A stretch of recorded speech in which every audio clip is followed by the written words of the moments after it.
चलिए,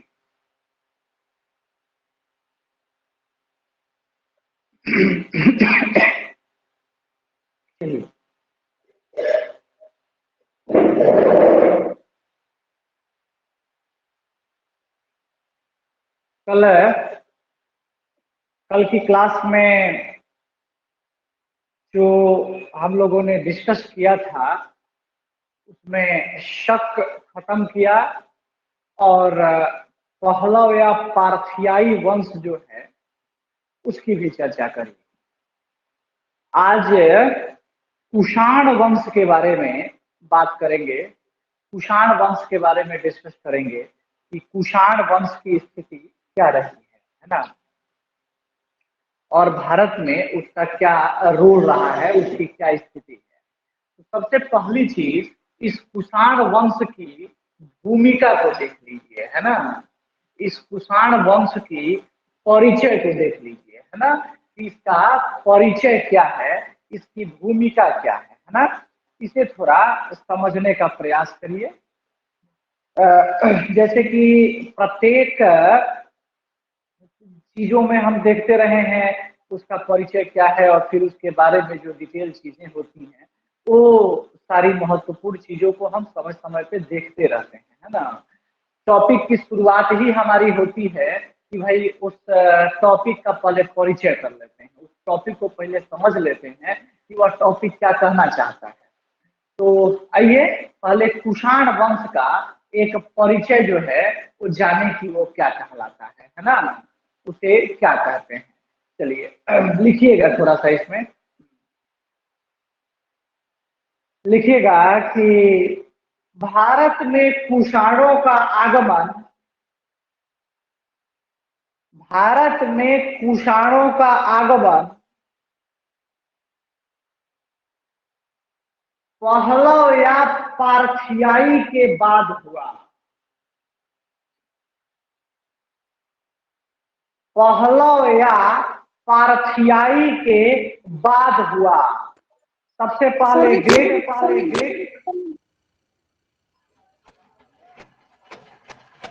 रिपीट करिएगा सर जी एक बार और।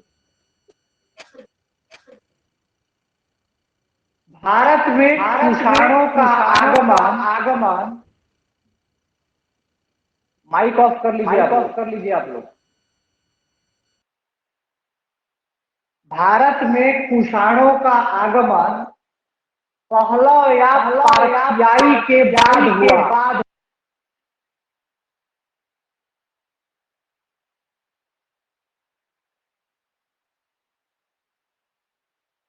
पहलव या पारथियाई के बाद हुआ। जैसा कि आप जानते हैं कि भाई जो स्थितियां रही हैं उसमें सबसे पहले ग्रीक आए, है ना। ग्रीक के बाद फिर शक आए, फिर पहलव आए और फिर अंत में कुषाण आए, है ना। इस तरह से इनके आगमन का ये क्रम है, इनके आगमन की ये स्थिति है। तो भारत में जो कुषाण आए वे पहलव या पारथियाई के बाद आते हैं, उसके बाद उनका आगमन होता है ना। नीचे लिखिएगा इसी में कि इस प्रकार से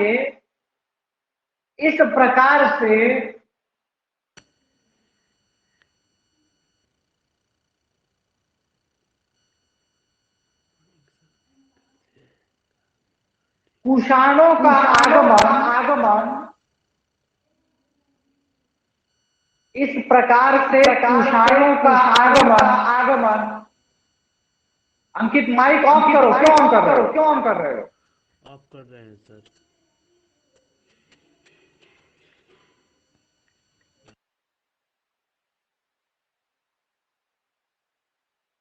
इस प्रकार से कुषाणों का आगमन विदेशी आक्रमणकारियों की श्रृंखला में, विदेशी आक्रमणकारियों की श्रृंखला में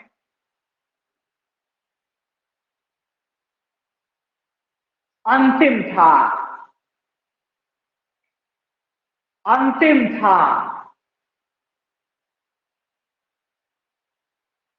कहने का मतलब यहाँ स्पष्ट है कि भाई जो कुषाण आए वे विदेशी आक्रमणकारियों की श्रृंखला में अंतिम थे, है ना। अंतिम रूप से उनका आगमन जो है वो दिखाई पड़ता है। सबसे पहले ग्रीक आते हैं इस मौर्योत्तर काल में, उसके बाद शक आते हैं, फिर पहलव आते हैं और उसके बाद फिर कुषाण आते हैं, है ना। तो ये जो एक सीरीज है ग्रीक, है ना, सबसे पहले ग्रीक, फिर शक, है ना, फिर पहलव और फिर कुषाण, है ना। इस तरह से इनके आगमन को आप देख सकते हैं। ग्रीक, शक, पहलव या पारथियाई और कुषाण, इनका आगमन जो है वो यहाँ दिखाई आपको पड़ेगा। यहाँ आप देख सकते हैं उसको, नीचे पॉइंट बना के लिखिएगा कि कुषाणों का मूल निवास स्थान, कुषाणों का मूल निवास स्थान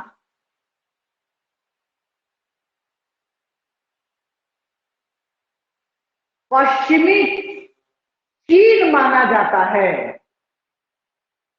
पश्चिमी चीन माना जाता है। यानी वेस्टर्न चाइना इनका मूल निवास स्थान माना जाता है। मूल निवास स्थान से उसको संदर्भित किया जाता है जो इनका मूल चाइना का क्षेत्र रहा है ना। इन कुषाणों को नीचे लिखिएगा कि कुषाणों की जाति, कुषाणों की जाति यूची या तोखारी थी। कुषाणों की जाति यूची या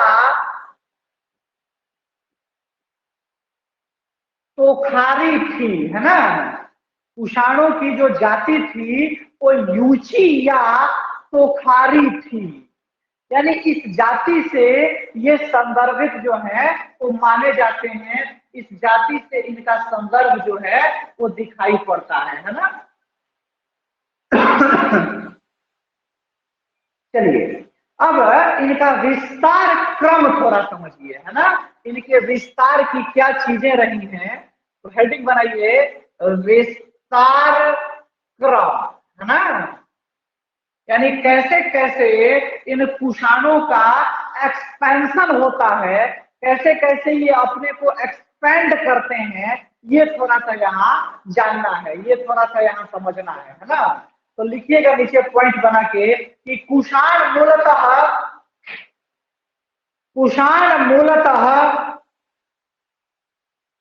पश्चिमी चीन में रहते थे। कुषाण मूलतः पश्चिमी चीन में रहते थे।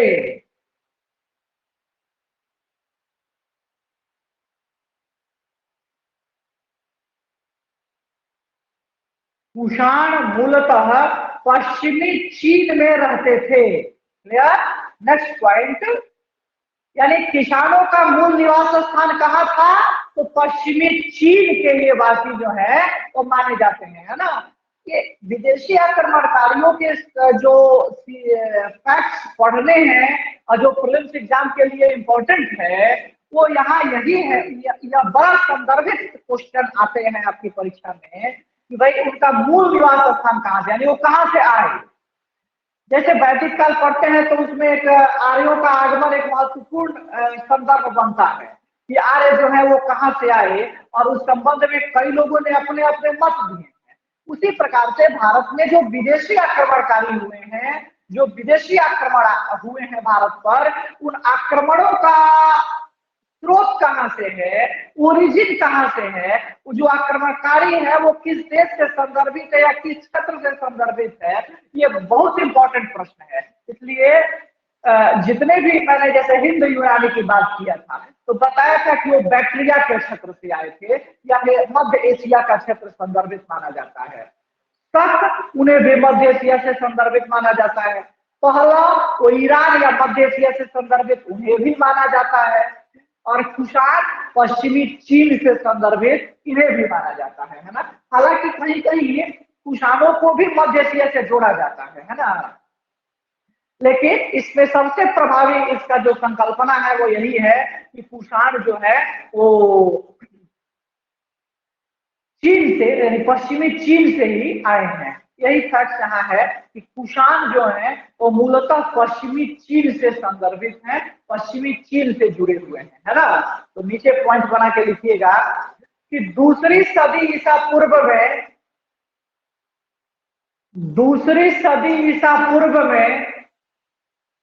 पश्चिमी चीन के ही एक अन्य कबीले, दूसरी सदी ईसा पूर्व में पश्चिमी चीन के ही एक अन्य कबीले, पश्चिमी चीन के ही एक अन्य कबीले हिगलू द्वारा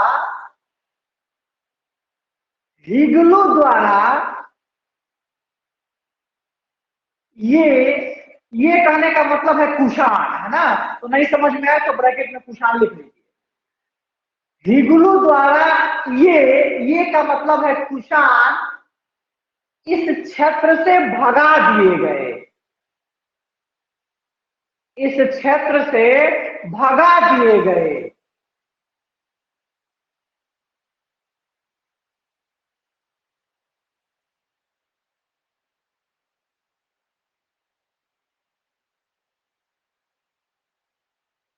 ओके, यानी पश्चिमी चीन का ही एक अन्य कबीला जाति थी, इसको हिगलू कहते थे, उसने कुषाणों को उस क्षेत्र से भगा दिया, है ना। जब उनको भगाया तो कुषाण दो क्षेत्र में आकर बस गए। तो नीचे लिखिएगा कि वहां से भागने के बाद कुषाण दो क्षेत्र में आकर बस गए।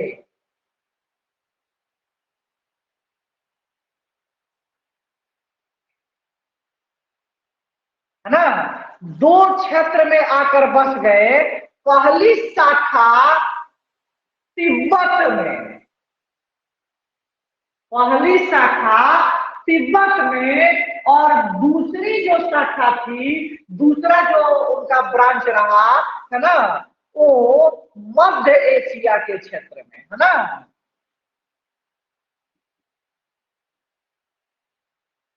वो मध्य एशिया के क्षेत्र में आकर बस गए।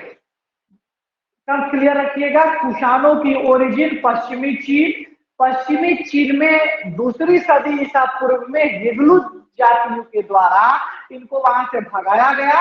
जब ये भागे तो दो भागों में बट गए, एक शाखा इनकी जाके तिब्बत में बस गई और दूसरी शाखा इनकी जाके मध्य एशिया, वो बैक्टीरिया वाले क्षेत्रों में जाकर ये वहां अपना निवास स्थान बना लिए।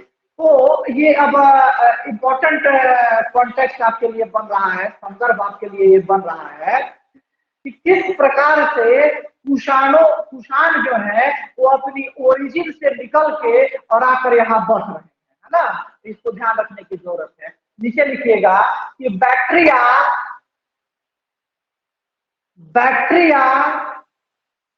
मध्य एशिया शाखा में, बैक्टीरिया को मध्य एशिया की शाखा में आगे चलकर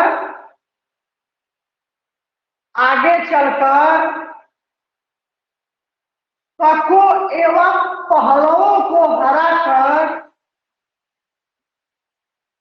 शकों और पहलवों को हराकर पश्चिमोत्तर भारत में कुषाण साम्राज्य की स्थापना की, कुषाण साम्राज्य की स्थापना की।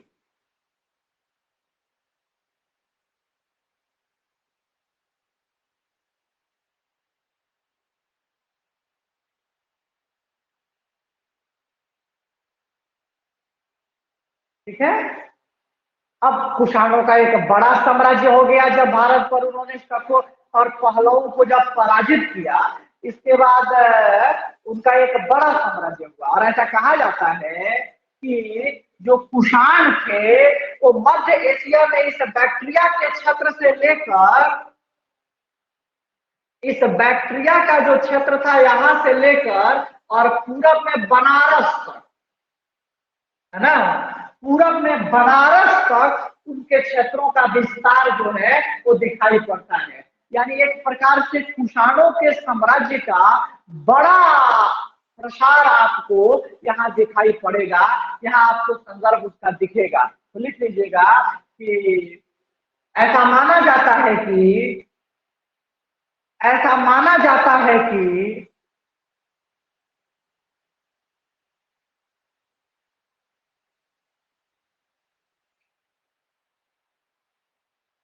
कुषाणों का क्षेत्र विस्तार, कुषाणों का क्षेत्र विस्तार मध्य एशिया के बैक्टीरिया क्षेत्र से लेकर, मध्य एशिया के बैक्टीरिया क्षेत्र से लेकर और पूरब में बनारस तक फैला हुआ था। मध्य एशिया के बैक्टीरिया क्षेत्र से लेकर पूरब में बनारस तक फैला हुआ था। ये बहुत इंपॉर्टेंट संदर्भ है जिसकी आप यहाँ चर्चा कर रहे हो, है ना। इससे साबित होता है कि कुषाण जो है वो एक बड़े साम्राज्य के शासक रहे हैं, है ना। एक बड़े साम्राज्य उनके अधीन रहा है जो बैक्टीरिया के क्षेत्र से लेकर और बनारस तक जिसका विस्तार जो है वो हमें दिखाई पड़ रहा है ना। तो कुषाण मूलतः पश्चिमी चीन के रहने वाले, वहां से दूसरी सदी ईसा पूर्व में हिब्रुओं के द्वारा उनको पराजित किया गया और वहां से भगाया गया। वहां से भगाने के बाद वे दो क्षेत्रों में बस गए। एक क्षेत्र था उनका तिब्बत का और दूसरा क्षेत्र था उनका मध्य एशिया जो बैक्टीरिया का क्षेत्र रहा, है ना। जो ये मध्य एशिया और बैक्टीरिया वाले जो कुषाण का ब्रांच था, इसमें पश्चिमोत्तर भारत में शकों और पहलवों को पराजित किया और भारत पर अपने साम्राज्य की स्थापना की। कुषाणों का जो जाति है वो मुख्यतः यूची या तोखारी जाति से वो संदर्भित माने जाते हैं। ये सवाल पूछा गया है आपकी परीक्षा में, ध्यान रखिएगा इसको। तो यूची या तोखारी जाति से उनका संदर्भ जो है वो जुड़ा हुआ है ना।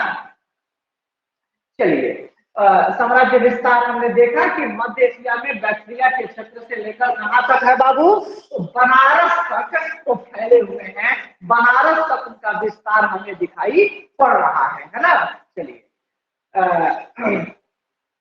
नीचे लिखिएगा पॉइंट बना के कि कुषाणों के प्रभाव क्षेत्र को 5 क्षेत्रों में बांटा जा सकता है। कुषाणों के प्रभाव क्षेत्रों को 5 भागों में बांटा जा सकता है।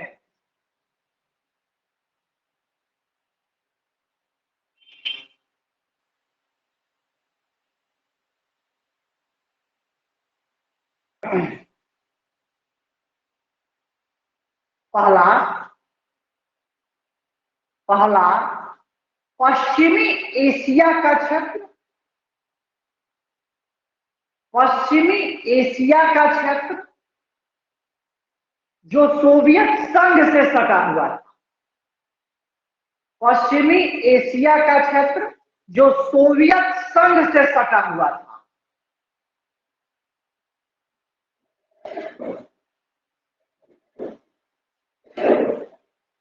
पश्चिमी एशिया का क्षेत्र जो सोवियत संघ से सटा हुआ था, है ना।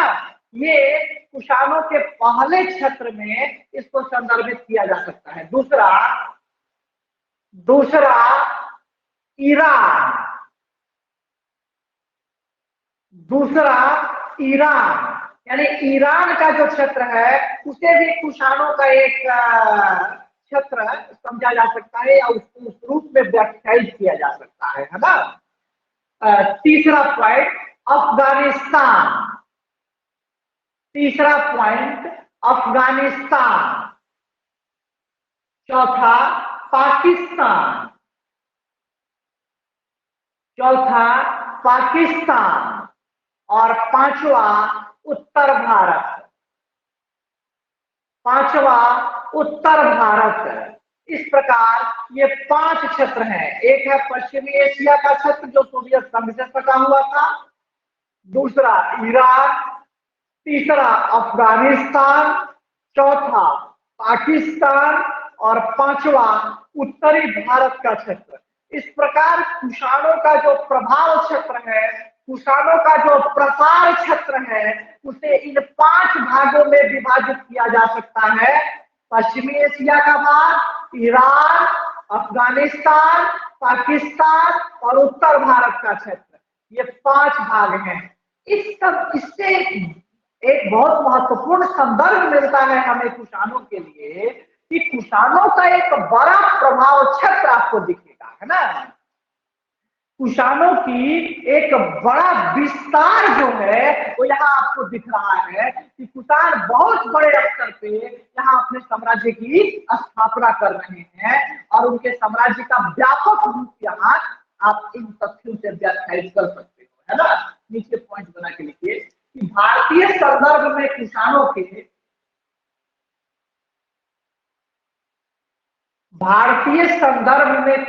के मुख्यतः 2 वंश स्थापित हुए हैं। भारतीय संदर्भ में कुषाणों के मुख्यतः 2 वंश स्थापित हुए हैं, है ना। पहला कड़फिस वंश,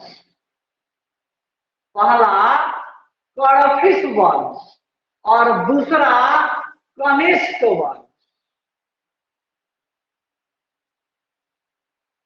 ये 2 वंश की चर्चा कुषाणों के लिए भारत के संदर्भ में की जा सकती है ना।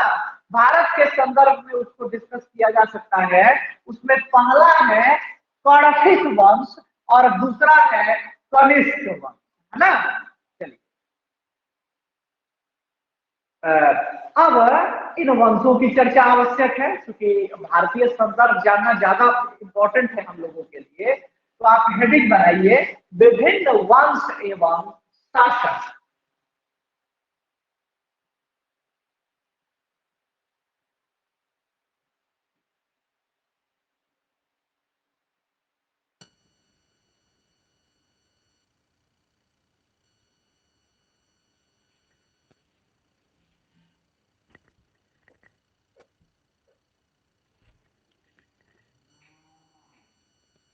विभिन्न वंश एवं शासक, है ना। चलिए तो विभिन्न वंश और शासक में पहला आप हेडिंग बनाइए कड़फिस वंश, है ना। पहला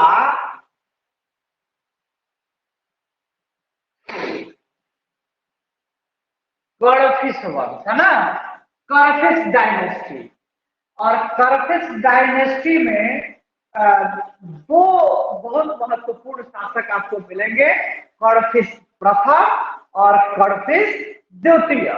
कड़फिस प्रथम को कुजूल कड़फिस के नाम से भी जाना जाता है और कड़फिस द्वितीय को वीर कड़फिस के नाम से भी जाना जाता है ना। तो पहला है कड़फिस वंश और कड़फिस वंश में पहला कड़फिस प्रथम, कड़फिस प्रथम या कुजूल कड़फिस, है ना। कुजूल कड़फिस।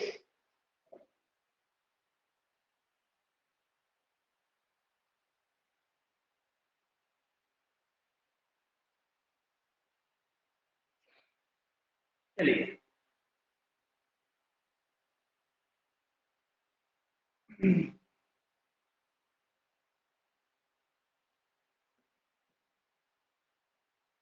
ये इसके बारे में कुजूल कड़फिस और या कड़फिस प्रथम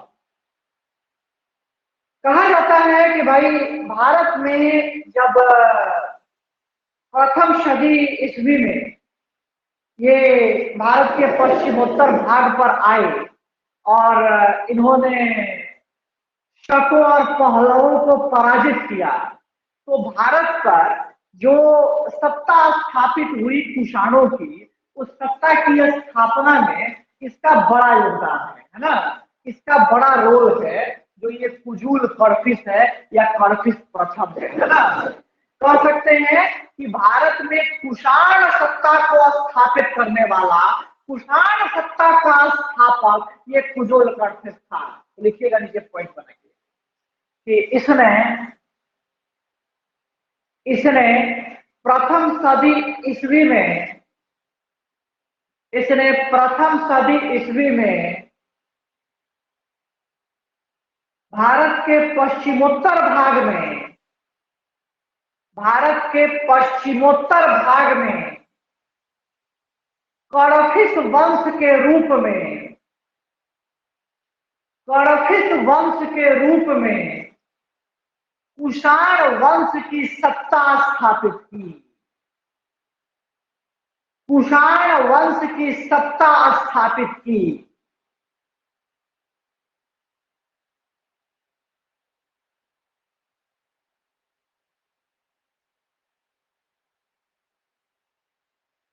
कुषाण वंश की सत्ता स्थापित की।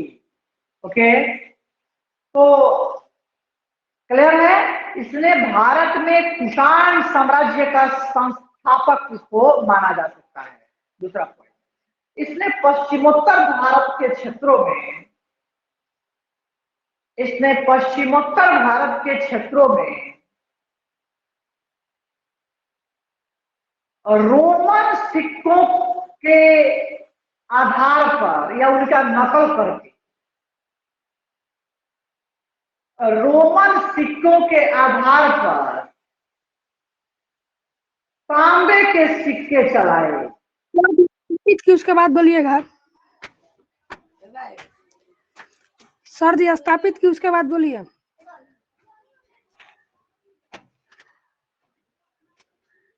इसने पश्चिमोत्तर भारत के क्षेत्रों में रोमन सिक्कों के आधार पर, रोमन सिक्कों के आधार पर तांबे के सिक्के चलाए।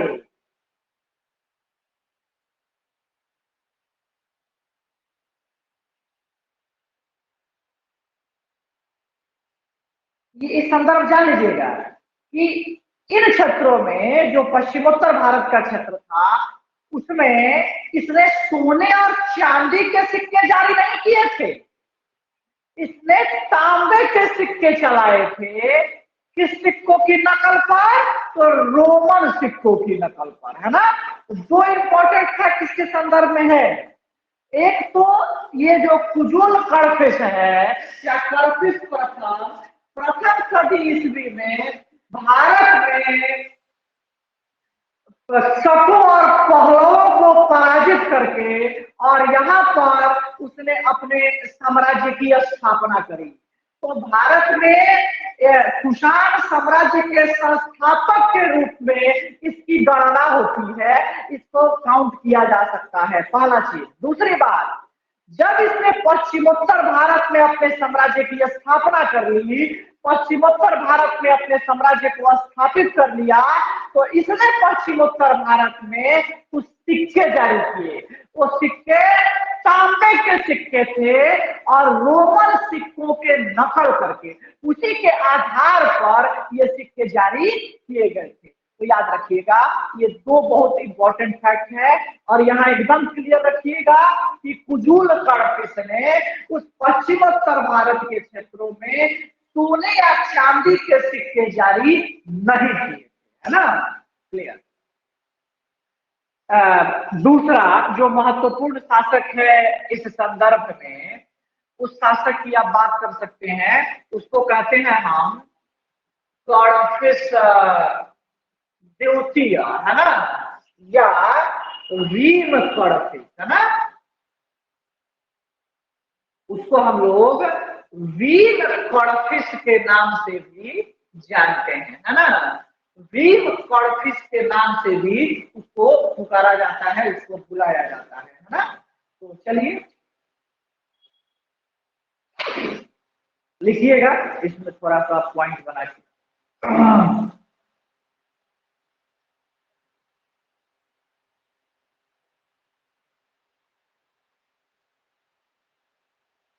लिखिएगा कि इसे कहने का मतलब है ये वीम कॉर्फिस को, है ना।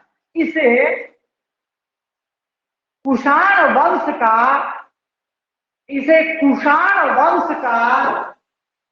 वास्तविक संस्थापक माना जाता है। इसे कुषाण वंश का वास्तविक संस्थापक माना जाता है।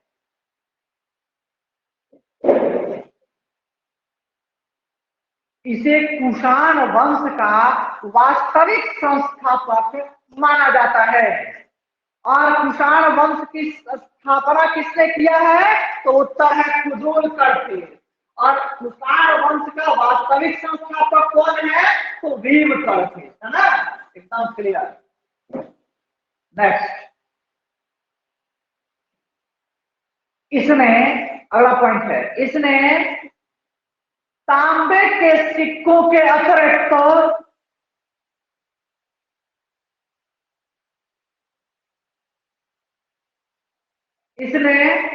तांबे के सिक्कों के अतिरिक्त कुषाण काल में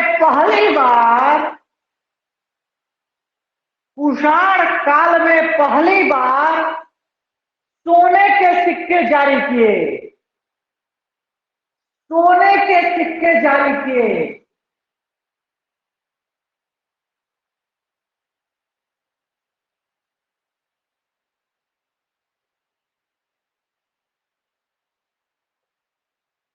ठीक है, देखो संदर्भ समझो, देखिएगा थोड़ा सा।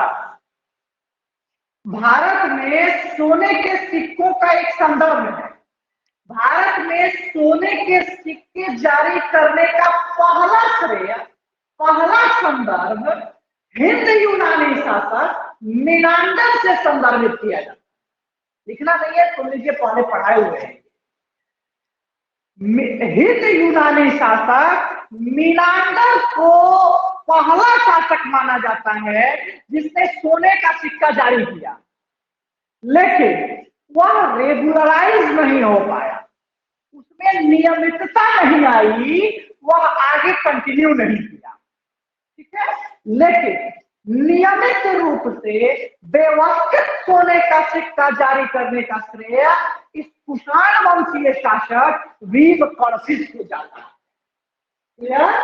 भारत में सोने के सिक्के प्रारंभ करने का श्रेय हिंद यूनानी शासक मिनांडर को दिया जाता है, जबकि भारत में नियमित रूप से सोने के सिक्के जारी करने का श्रेय कुषाण वंशीय शासक भीम कर्थिस को जाता है।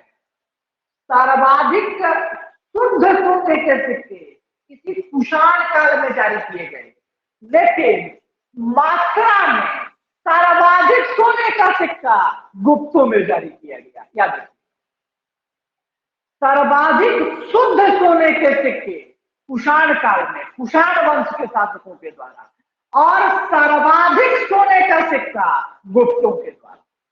तो ये भारत में सोने के सिक्कों से संदर्भ में कुछ इतिहास है, इसको याद रखिएगा। सोने के सिक्के प्रारंभ करने का श्रेय मिनांडर, हिंद यूनानी शासक। नियमित रूप से सोना का सिक्का जारी करने का श्रेय भीम कर्थिस। सर्वाधिक शुद्ध सोने का सिक्का कुषाण वंश, और सर्वाधिक सोने का सिक्का गुप्त वंश। क्लियर? आगे लिखिएगा कि इसके सिक्के कहने का मतलब ये भीम कर्थिस के सिक्के, है ना। इसके सिक्के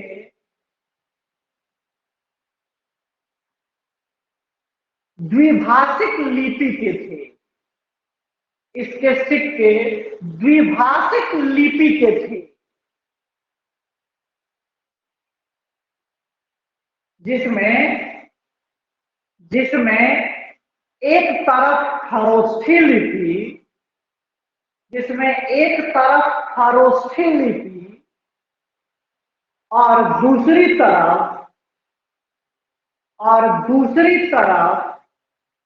यूनानी लिपि थी। भीम कर्फिस ने जो सिक्के जारी किए वो सिक्के द्विभाषिक लिपि के थे और उसमें एक तरफ खरोष्ठी लिपि और दूसरी तरफ यूनानी लिपि। मिनांडर ने जो सिक्का जारी किया था वो त्रैभाषिक लिपि का था, है ना। मिनांडर ने जो सिक्के जारी किए थे वो त्रैभाषिक लिपि के थे, जबकि जो भीम कर्फिस ने सिक्के जारी किए वो द्विभाषिक लिपि के हैं। क्लियर। अगला, भीम कर्फिस के सिक्कों पर, भीम कर्फिस के सिक्कों पर त्रिशूलधारी शिव, भीम कर्फिस के सिक्कों पर त्रिशूलधारी शिव और नंदी के चित्र अंकित हैं। त्रिशूलधारी शिव और नंदी के चित्र अंकित हैं।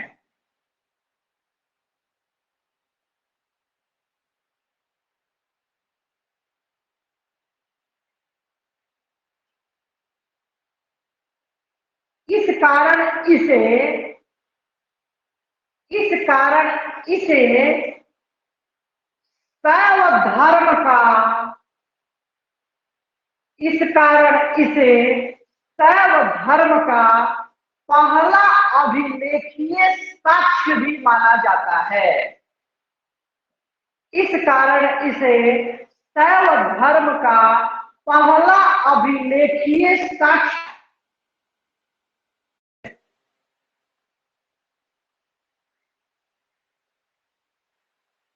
साथ ही इसके आधार पर यह माना जाता है कि, साथ ही इसके आधार पर यह माना जाता है कि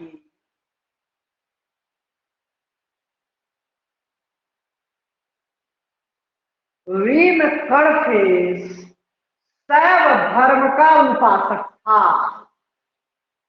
भीम कर्फिस शैव धर्म का उपासक था।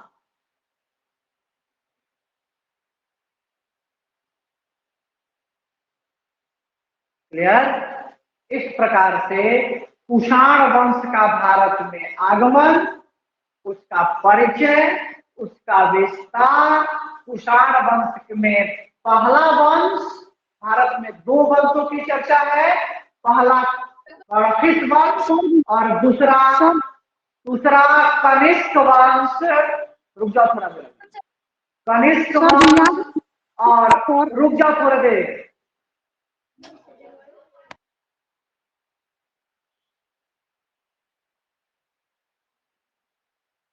कनिष्क वंश और कर्फिस वंश।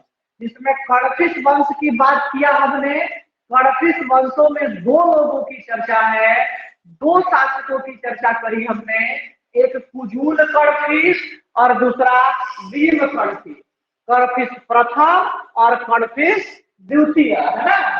ये दो मुख्य शासक की चर्चा की हमने, जिसमें पहला बात किया कर्फिस प्रथम के बारे में। यह पश्चिमोत्तर भारत में कुषाण वंश का संस्थापक रहा है और इसने तांबे के सिक्के जारी किए रोमन सिक्कों के आधार पर। और उसके बाद हमने भीम कर्फिस या कर्फिस द्वितीय के बारे में पढ़ा कि इसे वास्तविक संस्थापक मानते हैं। इसने तांबे के सिक्कों के अलावे सोने के सिक्के भी जारी किए।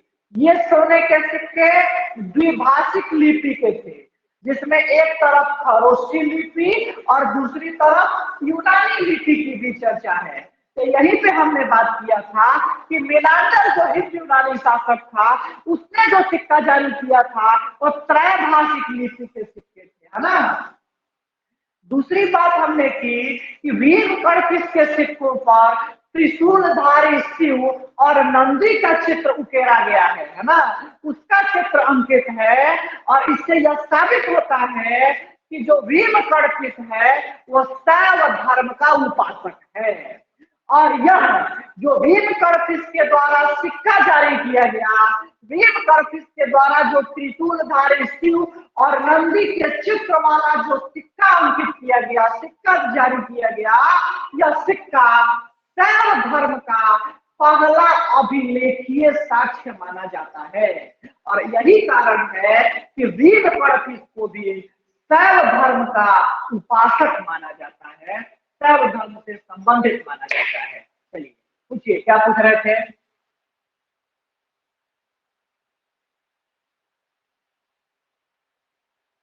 पूछिए।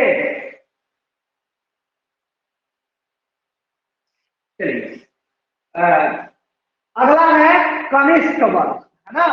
आप कनिष्क वंश के बारे में बात कर लीजिए कि कनिष्क वंश जो है वो क्या है, और उसका फिर संस्थापक वगैरह के बारे में बात कर लेंगे। देखिए कनिष्क वंश में सबसे पहला ही शासक और सबसे प्रमुख शासक है जिसका नाम है कनिष्क, है ना। उसकी चर्चा जो है वो हम लोग कल की क्लास में कर पाएंगे। अभी थोड़े देर के बाद विदिन 5 मिनट्स आपकी पॉलिटी की क्लास जो है वो शुरू हो जाएगी, है ना। अभी कल आप लोग 9 बजे इस कनिष्क वंश के बारे में बात कर लेंगे, और कल ये कुषाण खत्म होगा, देन फिर आगे की चर्चा करेंगे, है ना। Thank you.